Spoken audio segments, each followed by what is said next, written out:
আসসালামু আলাইকুম। বাংলাদেশ বেতার রাজশাহী স্থানীয় সংবাদ পড়ছি রুকসানা আক্তার লাকি।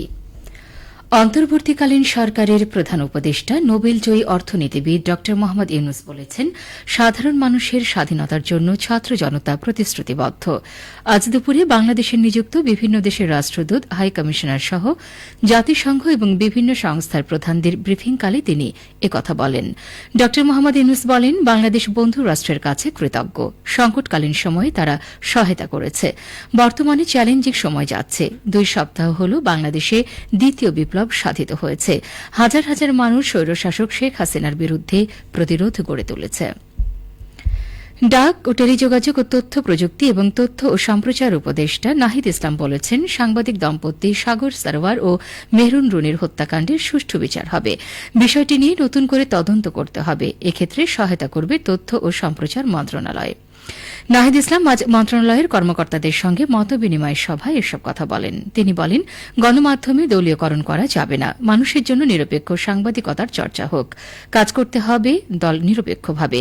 তিনি বলেন, স্বাধীন গণমাধ্যম কমিশন গঠনের পরিকল্পনা অন্তর্বর্তী সরকারের রয়েছে। এর মাধ্যমে মুক্ত গণমাধ্যম নিশ্চিত করা হবে।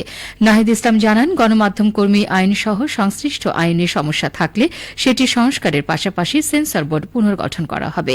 এ সময় জুলাই গণহত্যার প্রকৃত চিত্র তুলে ধরে তদন্তে সহায়তার জন্য গণমাধ্যমের প্রতি আহ্বান জানান তথ্য উপদেষ্টা। মতবিনিময় সভার শুরুতে সাংবাদিক সহ গণ অভ্যুত্থানে শহীদদের স্মরণে দাঁড়িয়ে 1 মিনিট নীরবতা পালন করা হয়। অন্তর্বর্তীকালীন সরকারের শিক্ষা উপদেষ্টা ওয়াহিদ উদ্দিন মাহমুদ বলেছেন, নতুন ও পুরাতন পদ্ধতির সমন্বয়ে শিক্ষাক্রম গড়ে তোলা হবে যাতে শিক্ষার্থীদের সমস্যায় পড়তে না হয়। তিনি আজ সচিবালয়ে শিক্ষা মন্ত্রণালয়ে নিজ কার্যালয়ে সাংবাদিকদের কাছে এ মন্তব্য করেন।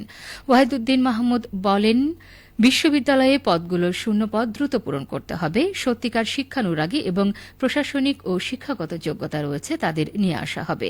তিনি সুষ্ঠু পরিবেশ তৈরিতে ছাত্র ও শিক্ষক সবার সহযোগিতা কামনা করেন।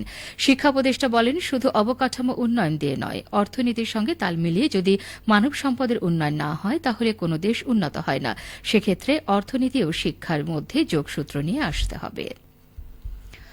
অন্তর্বর্তীকালীন সরকারের মুক্তিযুদ্ধ বিষয়ক উপদেষ্টা ফারুকী আজম বলেছেন, ভুয়া মুক্তিযোদ্ধাদের রাষ্ট্রের সাথে প্রতারণার দায়ে শাস্তি পেতে হবে। তিনি গতকাল চট্টগ্রাম সার্কিট হাউসে আইনশৃঙ্খলা বাহিনীর সাথে সভা শেষে সাংবাদিকদের এক প্রশ্নের জবাবে একথা বলেন।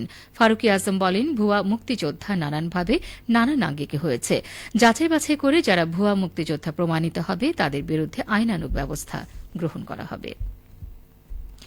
দেশের সরকারি বেসরকারি বিশ্ববিদ্যালয় সহ সব ধরনের শিক্ষা প্রতিষ্ঠান আজ খুলেছে। প্রধান উপদেষ্টা শান্তিতে নোবেলজয়ী অর্থনীতিবিদ ড মোহাম্মদ ইউনুসের নির্দেশনার আলোকে গত বৃহস্পতিবার এ সংক্রান্ত এক আদেশ জারি করে শিক্ষা মন্ত্রণালয়ের মাধ্যমিক ও উচ্চশিক্ষা বিভাগ। তবে প্রাথমিক ও গণশিক্ষা মন্ত্রণালয়ের আদেশের আলোকে গত বুধবার থেকেই পুরোদমে চলছে প্রাথমিক বিদ্যালয়গুলো। কোটা সংস্কারের আন্দোলনে সৃষ্ট পরিস্থিতির কারণে গত 17 জুলাই শিক্ষার্থীদের নিরাপত্তার কথা বিবেচনা করে অনির্দিষ্টকালের জন্য শিক্ষা প্রতিষ্ঠানের একাডেমিক কার্যক্রম বন্ধ ঘোষণা করা হয়। অন্তর্বর্তীকালীন সরকারের নতুন 4 উপদেষ্টা গতকাল সাভার জাতীয় স্মৃতিসৌধে পুষ্পস্তবক অর্পণের মাধ্যমে মহান মুক্তিযুদ্ধের বীর শহীদদের প্রতি শ্রদ্ধা নিবেদন করেছেন। বীর শহীদদের প্রতি শ্রদ্ধা নিবেদন করা উপদেষ্টারা হলেন স্বরাষ্ট্র ও কৃষি উপদেষ্টা লেফটেন্যান্ট জেনারেল অবসরপ্রাপ্ত জাহাঙ্গীর আলম চৌধুরী, পরিকল্পনা ও শিক্ষা উপদেষ্টা ওয়াহিদ উদ্দিন মাহমুদ, প্রধান উপদেষ্টার কার্যালয়ের সংযুক্ত উপদেষ্টা আলী ইমাম মজুমদার এবং বিদ্যুৎ, জ্বালানি, খনিজ সম্পদ, সড়ক পরিবহন ও সেতু এবং রেলপথ উপদেষ্টা মোহাম্মদ ফাজুল কবির খান। পরে নবনিযুক্ত 4 উপদেষ্টা সাভার স্মৃতিসৌধ কমপ্লেক্সে রক্ষিত পরিদর্শন বই স্বাক্ষর করেন এবং স্মৃতিসৌধ চত্বরে বৃক্ষরোপণ করেন। এর আগে গত 16 আগস্ট বঙ্গভবনে নতুন 4 উপদেষ্টা শপথ গ্রহণ করেন এবং পরে তাদের মধ্যে দপ্তর বণ্টন করা হয়।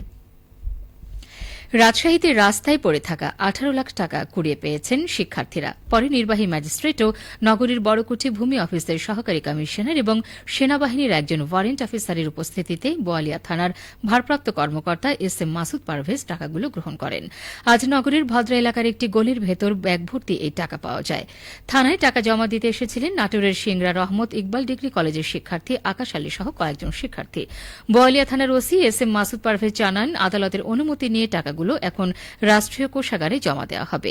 পাশাপাশি এই টাকার মালিক কে, এগুলো অবৈধ টাকা কিনা কিংবা কোনো অপরাধী এ টাকা বহন করার সময় পড়ে গেছে কিনা তাও তদন্ত করা হবে।